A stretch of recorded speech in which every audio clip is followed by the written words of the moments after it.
नमस्कार। आप सभी का स्वागत है आपके अपने चैनल एस्ट्रोलॉजी लर्नर में। आओ ज्योतिष सीखे की श्रृंखला में आज हम आपके बीच में लेकर उपस्थित हैं पाठ 38 और पुरुष कुंडली का भाग 3।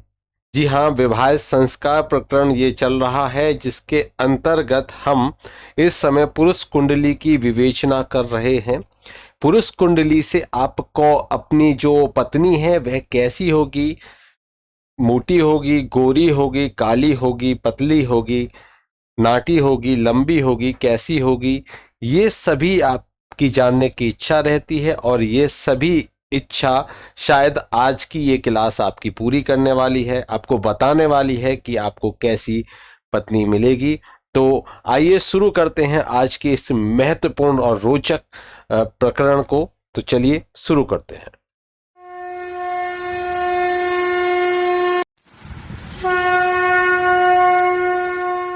देखिए, पाठ 38 ही गतिमान है, भाग बदलते जा रहे हैं। भाग 1, भाग 2 अगर आपने नहीं देखे हैं तो उनको जरूर देख लीजिए। यहाँ मैंने इसके लिए अलग से प्लेलिस्ट बना दी है, अलग से प्लेलिस्ट पर आप जाइए और प्लेलिस्ट को देखते रहिए। तो वो प्लेलिस्ट जब भी आप कोई विवाह संबंधित कोई भी जानकारी, अगर आप स्वयं का विवाह देखना चाहते हो तो आप वहां से अपनी कुंडली से भी विवेचन कर सकते हो स्वयं ही। यदि आप अपने किसी परिवार के कोई सदस्य का या अपने किसी मित्र का, रिश्तेदार का कोई विवाह से संबंधित जो भी स्थिति है वह देखना चाहते हो तो आप उस पहली, दूसरी और इन सभी वीडियोस को जरूर देखें। इसके लिए जो प्लेलिस्ट है उसको सेव कर सकते हैं, लोगों में शेयर कर सकते हैं। आज हम बात करने वाले हैं एक महत्वपूर्ण और रोचक विषय की। कुंडली से ये कैसे जान सकते हैं कि पत्नी आपकी कैसी होगी।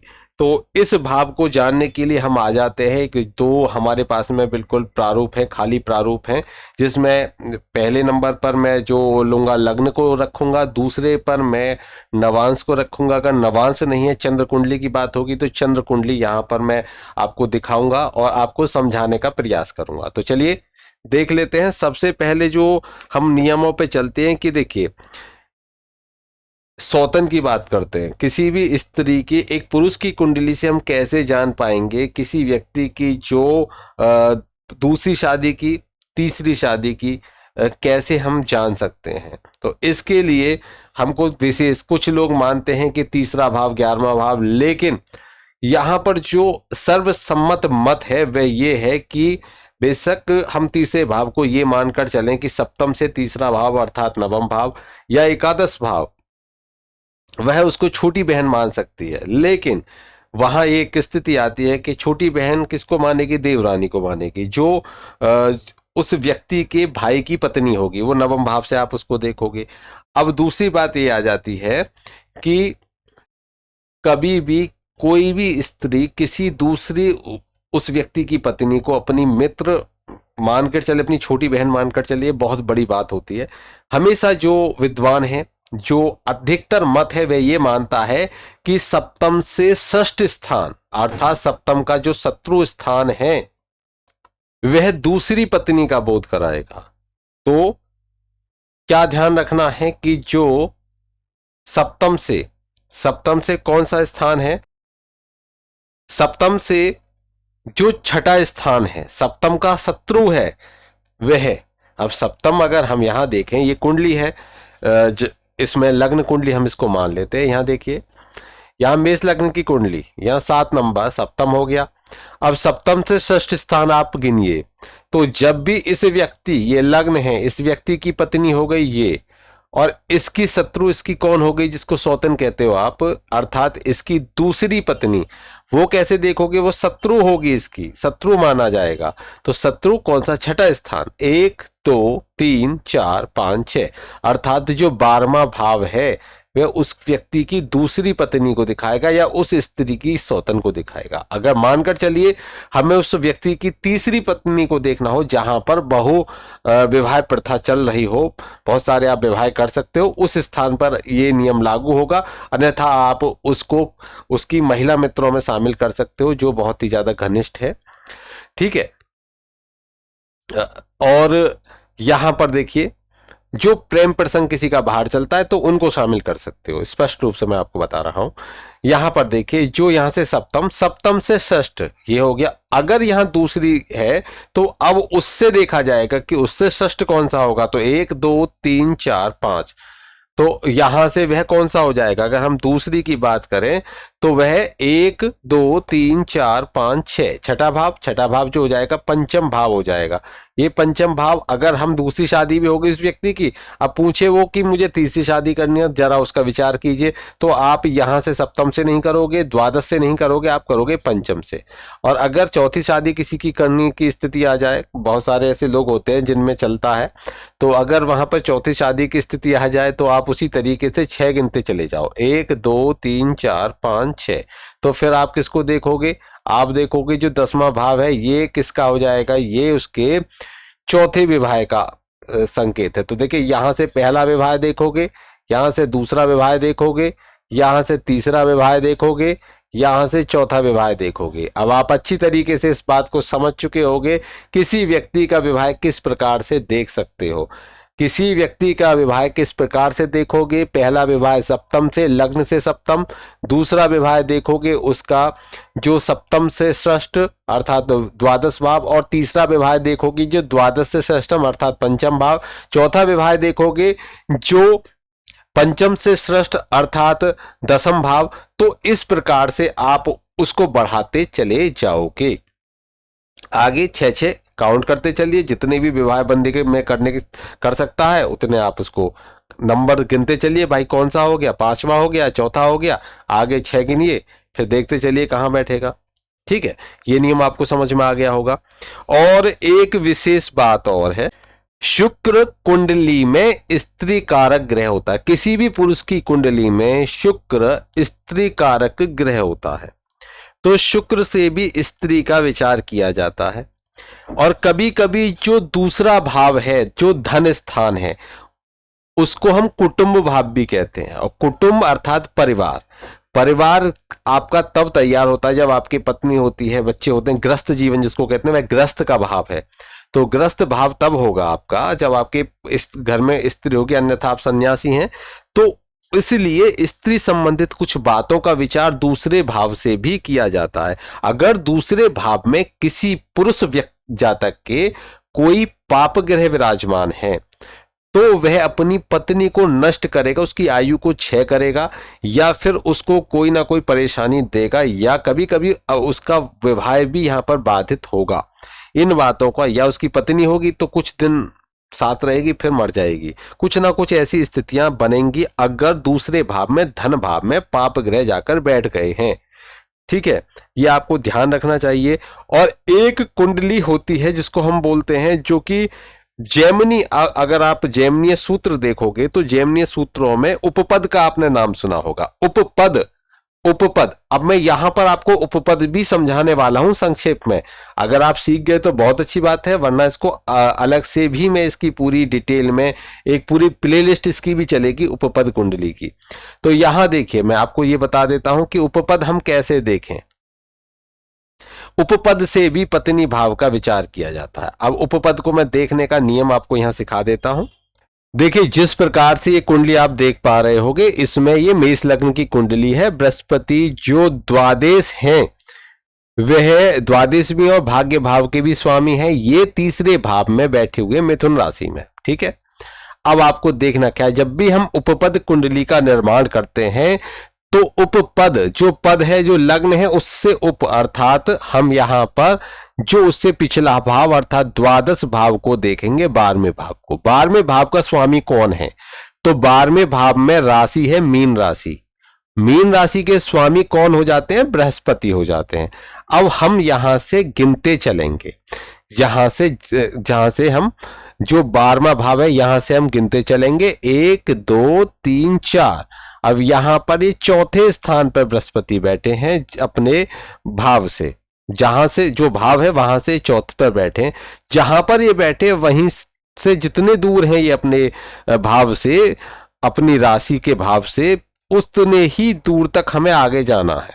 ये मानकर चलिए, उतना ही दर्पण लगा देना आप, इसको ये मानकर चलिए दर्पण है उतना ही दूर दिखाएगा। 1 2 3 4, 1 2 3 4 अर्थात ये भाव। अब हम यहां पर इसको लग्न बना लेंगे। ये उपपद लग्न कुंडली हो गई, देखते रहिए, ये उपपद लग्न कुंडली हो गई है।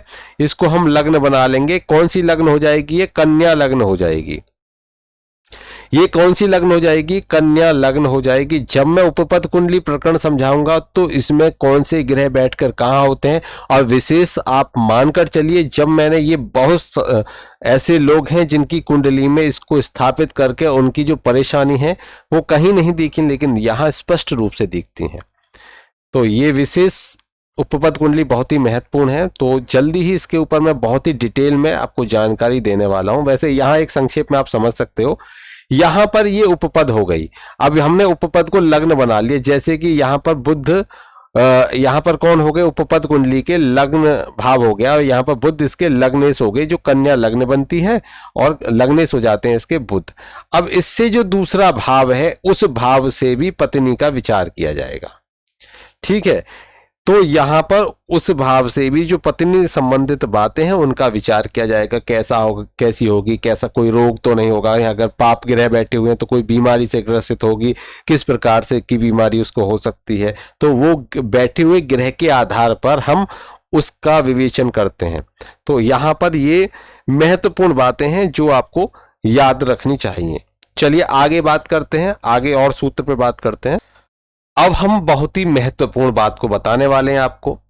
ऐसे ये जितनी बातें हैं सभी महत्वपूर्ण हैं, लेकिन जो आपके लिए रोचक है, जो आपको गूढ़ता में नहीं जाना, आपको सिर्फ ये जानना है कि कैसा रंग रूप होगा। तो देखिए यहां पर हम 3 मुख्य बातें हैं जिनसे किसी भी व्यक्ति की पत्नी का जो रंग रूप इत्यादि है उसको जान सकते हैं। सबसे पहले सप्तम भाव को देखिए, सप्तम भाव को देखिए। फिर सप्तम भाव का जो स्वामी है जिसको कहते हैं सप्तमेश, सप्तमेश को देखिए और शुक्र को देखिए। फिर से बता देता हूं, सप्तम भाव को देखिए, सप्तमेश को देखिए और शुक्र को देखिए। ये विशेष रूप से विचारणीय होते हैं। किसी भी स्त्री के रंग रूप इत्यादि का अगर आप विचार करना चाहते हो तो सप्तमेश, सप्तम स्थान और शुक्र से आप विचार इसका कर सकते हो। और इनमें भी आप ये देखिए कि कौन सबसे अधिक बलवान है। जैसे कि ये तुला लग्न की, ये मेष लग्न की कुंडली है जिसमें सप्तम भाव में तुला राशि है। तो सप्तम भाव में तुला राशि है, और यहां पर जो सप्तम भाव है, जब भाव बल देखेंगे तो पता चलेगा कौन सा भाव बलवान है, कितना बलवान है। दूसरा, सप्तम भाव का स्वामी कौन है? तो यहां शुक्र सप्तम भाव के स्वामी हो जाते हैं। अगर वृषभ लग्न की कुंडली हम बनाते हैं तो वृश्चिक राशि अष्टम में सप्तम में आएगी, और वहां फिर मंगल हो जाते हैं। ठीक है, तो इसी प्रकार से आप ये लगा सकते हो कि सप्तम भाव को देखिए, सप्तम भाव के स्वामी को देखिए और शुक्र को देखिए। इन तीनों में जो भी बलवान है उसी के आधार पर उस व्यक्ति की जो पत्नी होगी, जो स्त्री होगी, उसका रंग हो आप देखोगे, उसके गुण देखोगे, सभी अनुमान आप इसी बात से लगा सकते हो। मानकर चलिए किसी का जन्म अगर धनु लग्न में होता है, अगर हम धनु लग्न को रखेंगे, मैं यहां पर दूसरे में बना देता हूं एक बार। अगर हम यहां धनु लग्न को रखेंगे, जैसे कि 9 नंबर से रखे, तो यहां पर कितना आ जाएगा? 3 आ जाएगा। ठीक है, सप्तम में। तो सप्तम पर मिथुन हो गया, और सप्तमेश कौन हो गए? बुध हो गए। सप्तमेश कौन हो गए इसमें? बुध। और यहां पर जो स्त्री कारक होंगे कौन होंगे? शुक्र। अब यहां पर हम ये देखेंगे कि यहां पर बुध बलवान है, सप्तम भाव बलवान है, या फिर कौन बलवान है, या फिर इस कुंडली में शुक्र बलवान है। इन तीनों के आधार पर ये निष्कर्ष निकाला जाएगा कि उस स्त्री की, उस व्यक्ति की पत्नी की आकृति कैसी होगी। देखिए वही बात, पहली पत्नी की बात हो रही है, पहली पत्नी की यहां पर बात हो रही है। तो कैसी आकृति होगी वह सप्तम से आप देखोगे। सबसे पहले यहां पर हम सभी को एक बात का विशेष ज्योतिष में ध्यान रखना होता है कि यहां पर हम ग्रहों की स्थिति को देखते हुए पूरी सटीकता से उसके समीप जाने का प्रयास करते हैं। 100% बातें सच हों यह आवश्यक नहीं, लेकिन सत्य के आसपास आप पहुंच सकते हो। 100% नहीं, लेकिन सत्य के आसपास आप पहुंचोगे अगर आप उसका सही से जो पूरी कैलकुलेशन है, जो पूरा विश्लेषण है, बहुत ही सही से सूक्ष्मता से करते हो तो आप उस सत्य के बेहद करीब होने वाले हो। 100% नहीं, लेकिन बेहद करीब, ये विशेष रूप से आप याद रखिए। तो यहां पर आपकी जितने भी ज्योतिष शास्त्र के जो भी सूत्र हैं, अब सूत्र बहुत हैं इसलिए आपको सभी सूत्रों को ध्यान से रखना पड़ेगा, ये विशेष बात है।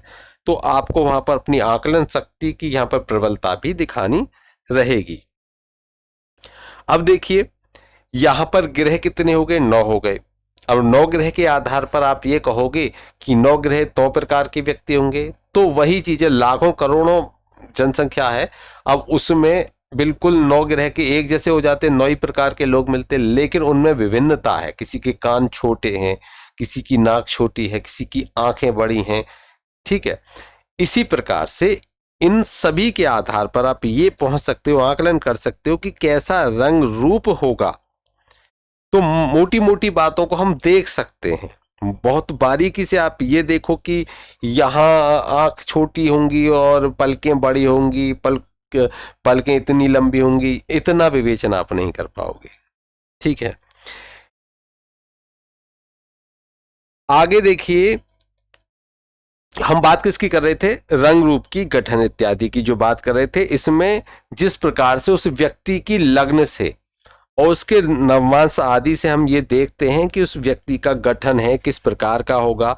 जैसे कि नवमांश की हमने जब बात की थी कि जो व्यक्ति का पहला पड़ाव है उस पड़ाव को तो हम लग्न से पहचान लिया कैसी आकृति है क्या है, लेकिन नवमांश जो होगा उसके 30-30+ होने के बाद में वो नवमांश अपना असली रूप दिखाता है कि व्यक्ति कैसा था और कैसा हो गया, कैसा दिखने लगा। इसी प्रकार से उस व्यक्ति की जो पत्नी है, जो सप्तम भाव है, उस सप्तम भाव का जो आकलन है हम उसके आकलन के साथ साथ में सप्तम भाव से और सप्तम भाव में जो ग्रह बैठे हुए हैं उनसे भी, अगर सप्तम भाव में कोई ग्रह बैठे हुए हैं उनसे भी उस व्यक्ति की जो पहली स्त्री है, मैं सप्तम से बात कर रहा हूं इसलिए पहली स्त्री बोल रहा हूं आपको, अगर दूसरी की बात करोगे तो द्वादश भाव देखोगे, तीसरी की बात करोगे तो पंचम भाव देखोगे लग्न से। तो हम पहली की बात कर रहे हैं इस समय तो सप्तम भाव से विचार करेंगे, अगर दूसरी की इन्हीं बातों को आप 12वें भाव से देखोगे, अगर दूसरी पत्नी का विचार करोगे तो, ठीक है। और तीसरी का विचार करोगे तो पंचम से आप विचार करोगे, ये आपको देखना होगा। तो यहां पर इस बात का विशेष विचार आपको करना होगा। जब ग्रह आदि के बारे में मैंने आपको बताया था, पहली पिछली पुरानी वीडियोस आप देखोगे तो उसमें आपको मिल जाएगा, तो उनके जैसे कोई जल तत्व है, कोई अग्नि तत्व है, कोई पृथ्वी तत्व है, तो उस आधार पर आप अगर जो सप्तम में बैठे हुए ग्रह हैं उनमें जो सबसे बलवान है उसकी प्रमुखता देखने को मिलेगी। जैसे शुक्र हो गए, सप्तमेश हो गए, सप्तम भाव हो गया, सप्तम भाव में बैठे हुए ग्रह, इन सभी में आप देखो बलवान, सर्वाधिक बलवान कौन है, तो आपकी पत्नी में उस तरह के जो रूप है वह रूप उसका अधिक आएगा, लेकिन बाकी जितने ग्रह हैं वो भी अपना अपना प्रभाव उसमें दिखाएंगे।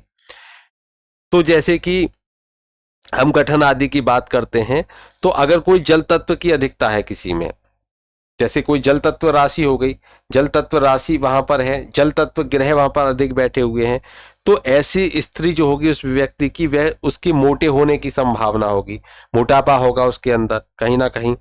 अगर कोई वायु तत्व राशि है, कोई अग्नि तत्व राशि है, कोई शुष्क ग्रह है, मान के चलिए कोई ऐसा ग्रह जो शुष्क है उसकी अधिकता है, तो वहां पर वो बलवान है, तो उस व्यक्ति की स्त्री का जो शरीर होगा कैसा हो जाएगा, वायु तत्व हो गए, जैसे शनि हो गए तो शुष्क है शनि, वायु तत्व राशि है शनि की, ठीक है। जैसे मेष हो गए तो मंगल हो गए, तो मंगल कैसे हैं, मंगल अग्नि तत्व हैं, सूर्य अग्नि तत्व हैं, तो ऐसे उस व्यक्ति को क्या करते हैं, सुखा देते हैं, कृशकाय कर देते हैं, दुबला बना देते हैं। अगर किसी की पृथ्वी तत्व राशि है, तो जब भी हमने ये तत्व बताए थे आपको, आप पीछे जब देखोगे तो आपको मिलेगी उसमें जो पूरी प्लेलिस्ट है ज्योतिष सीखों में राशियों की, उसमें आप देख सकते हो कि पृथ्वी तत्व राशि है अगर, तो उसमें पृथ्वी ग्रह के तत्व अधिक मिलेंगे, अगर पृथ्वी तत्व राशि है तो वहां से वह स्त्री जो होगी उसका जो शरीर है मजबूत होगा। और यदि जो स्त्री भाव है वह जल राशि का हो तो वहां पर जल ग्रह की या कोई स्थिति हो, जल ग्रह देखते हो, कोई भी ऐसा ग्रह जो जल तत्व का है वह देखता हो, उसकी दृष्टि हो, तो उस जहां भी जल तत्व आ गया तो शरीर में पानी की अधिकता बढ़ाएगा। पानी की अधिकता अर्थात उसमें जो वह मोटा बना देगा उसको। अग्नि तत्व है तो वह अग्नि की उसमें जो उसकी पत्नी होगी व्यक्ति की, उसमें अग्नि की अधिकता बढ़ जाएगी, तो मोटापा उसको वहां कम कर देते हैं। शरीर पुष्ट रहेगा लेकिन मोटापा उसमें नहीं होगा, पुष्ट रखेगा लेकिन मोटापा नहीं होगा। पृथ्वी तत्व अगर वहां पर आ जाता है तो उसका जो लंबाई है लंबाई कम हो जाएगी और जबकि जो शरीर है वो मजबूत रहेगा। ये पृथ्वी तत्व, यहाँ तत्व देखिए किस तत्व की प्रधानता सप्तम भाव में आपको देखने के लिए मिल रही है, उस तत्व को आप यहां देखिए। किस जो ग्रह दृष्टि यहां देख रहे हैं वो ग्रह किस तत्व के हैं, वो ग्रह किस तत्व के हैं। शनि देखते हैं तो वायु तत्व के हैं, सूर्य देखते हैं तो अग्नि तत्व के हैं, मंगल देखते हैं तो वह भी अग्नि तत्व के हैं। यहां आपको ये देखना होगा कौन सा तत्व है, किस तत्व की का यहां पर प्रभाव अधिक है। उसी प्रकार के जो गुण हैं वह आपको अधिक, उसी प्रकार का जो शरीर का बनावट है वह अधिक आपको देखने के लिए मिलेगी। जैसे कि अगर यहां पर शनि विराजमान हो जाए जैसे सप्तम भाव में, तो उस व्यक्ति की जो पत्नी होगी वह कैसी होगी, कमजोर शरीर की होगी, लेकिन उसका दिमाग शनि की तरह ही कैसा हो जाएगा, तेज हो जाएगा, तीक्ष्ण बुद्धि होती है। हमेशा ऐसे लोग शक्की मिजाज के होते हैं क्योंकि शनि जो होता है शक देते हैं, कहीं ना कहीं कुतर्क या तर्क कुतर्क जो भी आप कहो वह करते हैं, तो ऐसे व्यक्ति विरोधी प्रवृत्ति के भी हो जाते हैं। तो वहां आपको देखने को यह स्थिति मिलेगी, तभी तो लड़ाई झगड़े होते हैं। तो ऐसी स्थिति आपको, लेकिन शनि क्या कर देता है, कर्मठता देता है, कर्म देता है, तो ऐसे व्यक्ति सेवा भाव देता है। तो ऐसे व्यक्ति, जिन व्यक्तियों के सप्तम में शनि विराजमान है तो उनकी जो पत्नियां हैं वह कैसी होंगी, वह कहीं ना कहीं जो कर्मठ हैं, कहीं ना कहीं वहां पर अपने कर्म का सेवा भाव उनके अंदर अधिक देखने को मिलेगी। इन आधार पर हम ये समझ सकते हैं कि कैसी स्थिति होगी, पत्नी कैसी हो सकती है। आपको ये विचार करना है इस पे। ग्रह को देखिए, ग्रह का तत्व देखिए, कौन से ग्रह सबसे ज्यादा सप्तम को देख रहे हैं, उनमें बलवान कौन है, किसकी दृष्टि ज्यादा महत्वपूर्ण है, साथ ही साथ जो ग्रह बैठे हुए हैं उन वो अधिक बलवान है, या फिर सप्तमेश अधिक बलवान है, या फिर सप्तम भाव अधिक बलवान है, या फिर सप्तम भाव बलवान है तो जो राशि उसमें है उस राशि को देखिए कौन से तत्व की राशि है। इस आधार पर, उनके आकार के आधार पर, उनके जो ग्रह हैं उनके व्यवहार के आधार पर, राशियों के जो तत्व हैं उसके आधार पर आप ये विवेचन कर सकते हो कि अगर जल तत्व राशि है तो उस व्यक्ति को मोटापा देगी, अगर अग्नि तत्व राशि है तो उस व्यक्ति को कम जो दुर्बल शरीर देगी, कमजोर शरीर उसका बना देगी, और अगर ये पृथ्वी तत्व है तो शरीर का आकार थोड़ा छोटा होगा, मतलब मध्यम कद हो सकता है, मध्यम से छोटे की तरफ बढ़ेंगे, लंबा कद नहीं होगा, लेकिन शरीर मजबूत होगा। तो इस तरह से हम इस सप्तम भाव से ये सभी देख सकते हैं कि कैसी उस व्यक्ति की पत्नी होगी। पहली पत्नी की बात कर रहे हैं। अगर यहां पर राहु और बृहस्पति बैठ जाएं सप्तम भाव में, अगर राहु और बृहस्पति बैठे हैं तो जैसे कि मैं यहां पर ये इसको देख लेता हूं जहां आसानी रहेगी। जैसे कि यहां ये धनु लग्न की कुंडली एक, तो सप्तम भाव मिथुन राशि हो गई। सप्तम भाव कौन हो गई, मिथुन राशि हो गई। अब मिथुन राशि कैसी राशि है, ये वायु तत्व राशि है, और ये यहां पर राहु और बृहस्पति अगर बैठ जाए, कौन कौन, जैसे कि बृहस्पति हम गुरु को बैठाते हैं यहां पर, और यहां पर बैठा देते हैं राहु को, ठीक है, गुरु राहु यहां पर विराजमान हो जाते हैं। तो बृहस्पति क्या है, आकाश और तेज तत्व है, ठीक है, बृहस्पति आकाश तत्व है, तेज तत्व है, और मिथुन राशि जो वायु तत्व है और निर्जल है, ठीक है। तो यहां पर जो राहु है वो जल को यहां पर इंगित करेंगे, तो जल ग्रह भी इसको माना जाएगा।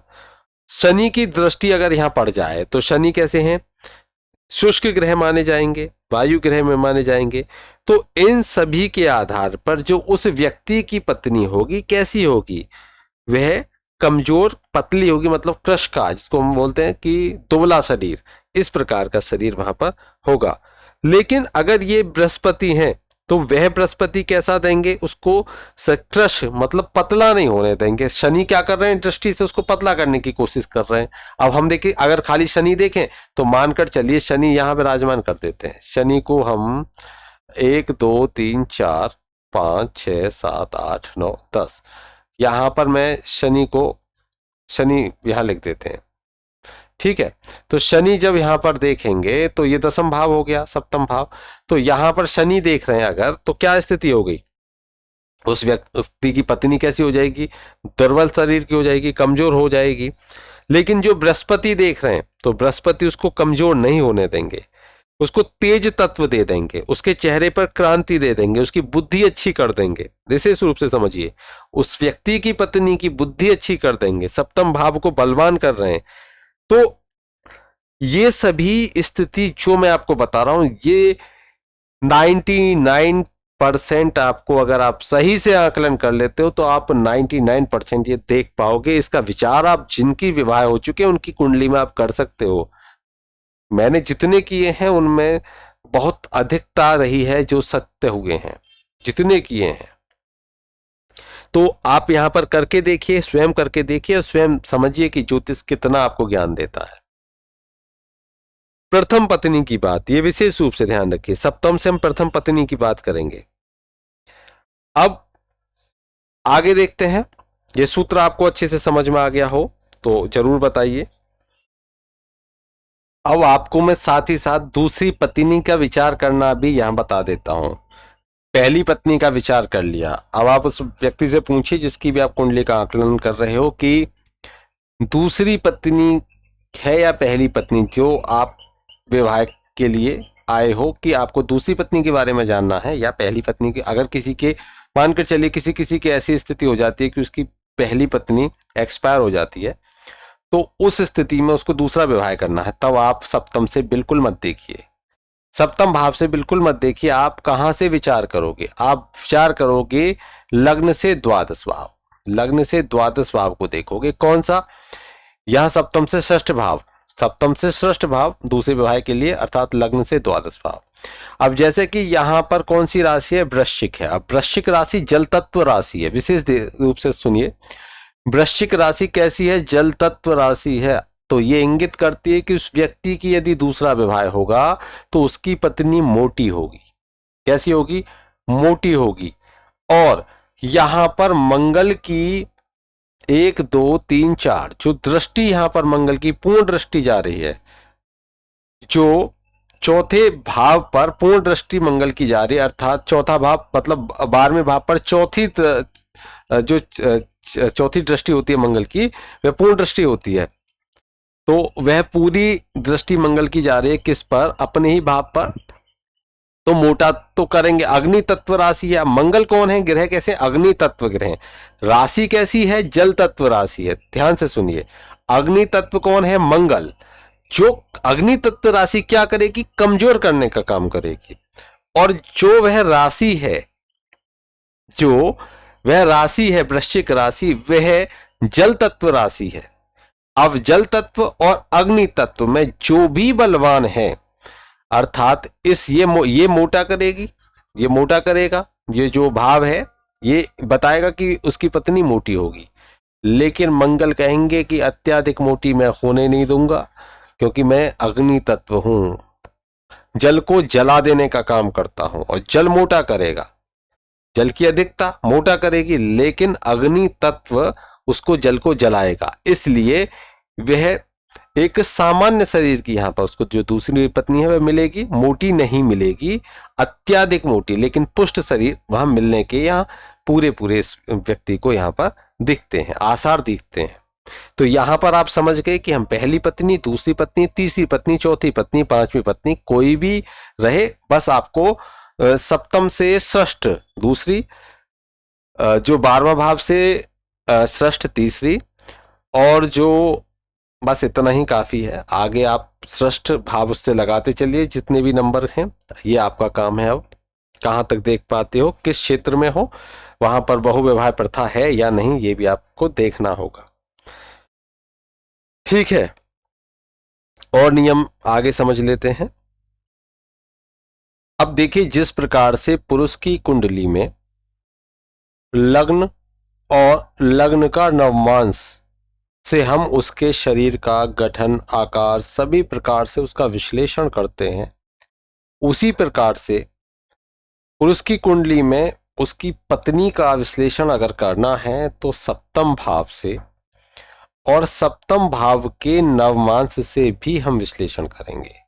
तो यहां पर सप्तम भाव के नवमांश को आपको ध्यान में रखना है। जैसे मानकर चलिए, जो सप्तम भाव का नवमांश है जिसका उदय हुआ है, मैं मान लेता हूं कि यहां पर मीन राशि में यहां उदय हुआ, मानकर चलिए मीन राशि में उदय होता है, तो मीन नवमांश यहां पर सप्तम में आ जाता है।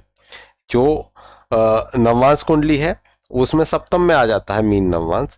तो ऐसी स्थिति में जब आप देखोगे कि उस व्यक्ति जिसकी यहाँ पर ऐसी स्थिति बनेगी, वहां से हम ये लगा सकते हैं कि उसका जो रूप रंग होगा बहुत ही आकर्षित होगा। नेत्र थोड़े से कुछ पीलापन लिए होंगे क्योंकि वहां पर बृहस्पति का नवमांश आ जाएगा। आवाज उसकी गंभीर आपको मिलेगी, बहुत गंभीर आवाज होगी। वृक्ष स्थल थोड़ा सा चौड़ा होगा और ऊंची कद जो होगा, ऊंचा कद हो सकता है लेकिन मझोला कद रहेगा। आप ये मानकर चलिए एवरेज कहते हैं जिसको, अत्यधिक लंबाई भी नहीं होगी और कम भी लंबाई उसमें नहीं होती है। तो ये स्थिति आप देख सकते हो। तो हमने कहाँ से देखी, यहाँ पर पहले तो ये स्थिति यहाँ से क्लियर करी, कैसे तत्व राशि है, मोटी है, छोटी है, कैसी है, यहाँ से देखी। और यहाँ पर दृष्टि जो डाल रहे हैं उनको देखा कि कितने ऐसे हैं जो जलाने का प्रयास कर रहे हैं और कितने ऐसे हैं, मतलब जो कृशकाय करने का प्रयास करने वाले ग्रह कौन से हैं, जो शुष्क ग्रह हैं, जो वायु तत्व ग्रह हैं, अग्नि तत्व ग्रह हैं, ऐसे कितने हैं। और वायु भी सुखाती है, अग्नि भी सुखाती है, तो सुखाने का कार्य तो ये दोनों करेंगे। और वहीं पृथ्वी स्थूलता देगी और यहाँ पर जो जल है वह उसको कैसा बनाएगा, मोटापा देगा। तो वही चीज है, जल को जलाने के लिए अग्नि और वायु कार्य करेंगे, सुखाना, वायु से जल सूख जाएगा, अग्नि से जल सूख जाएगा। तो वह आपको देखना होगा कितने सुखाने वाले, कितना जल है, तो ये स्थिति आपको देखनी पड़ेगी। अब वहीं से ये हमने देख लिया कि मोटापा होगा या कृशकाय होगी, और वहीं ये भी देखेंगे कि यहाँ से जो उसका नवमांश है, उस नवमांश से हम ये देखेंगे कि उसकी जो डीप है, डीप में हम जाएंगे कि उसकी आंखें किस प्रकार की हो सकती हैं, कुछ पीला, शरीर कैसा होगा, कुछ पीलापन लिए हुए होगा, तो कद कैसा हो सकता है, जैसे तो लंबाई थोड़ी सी बढ़ेगी यहाँ से। तो इन बातों का विशेष हमको ध्यान में रखना होगा कि किस प्रकार का कद होगा, किस प्रकार का उसका रूप रंग होगा। यहाँ पर तुला राशि है तो गोरा रंग होगा निश्चित है। बृहस्पति की तो पीलापन ली है, कुछ कुछ उसका पिंगल वर्ण बोलते हैं हम उसको, तो पिंगल वर्ण उसका होगा। तो ये सब आपको यहाँ पर ध्यान रखना है, इन बातों का विशेष रूप से ध्यान रखना है कि शारीरिक स्थूलता कितनी होगी, इसका अनुमान आपको लगाना होगा इन सभी नियमों को ध्यान में रखकर। जैसे कि स्थूलता तो आ गई, लेकिन जो सूर्य की अगर दृष्टि पड़ गई तो वह उसका क्या करेंगे, स्थूलता में कमी करेंगे, अग्नि तत्व है। और बृहस्पति की स्थिति पड़ गई तो थोड़ी सी भी स्थिति पड़ गई तो भी वहां वह भी स्थूलता को कम करते हैं। तो यहां पर ये आप सभी को देखना होगा कि जो बृहस्पति है स्थूलता को, आकाश तत्व है तो स्थूलता को कम करेंगे। तो यही है, हमको तत्वों को, ग्रह के तत्व, राशि तत्व, इन सभी का विचार करना चाहिए, बहुत ही आवश्यक है इन सभी को जानना। तभी आप अच्छे से कोई फलादेश कर सकते हो, अन्यथा आपका फलादेश गलत होगा, ऐसी संभावनाएं बढ़ जाती हैं।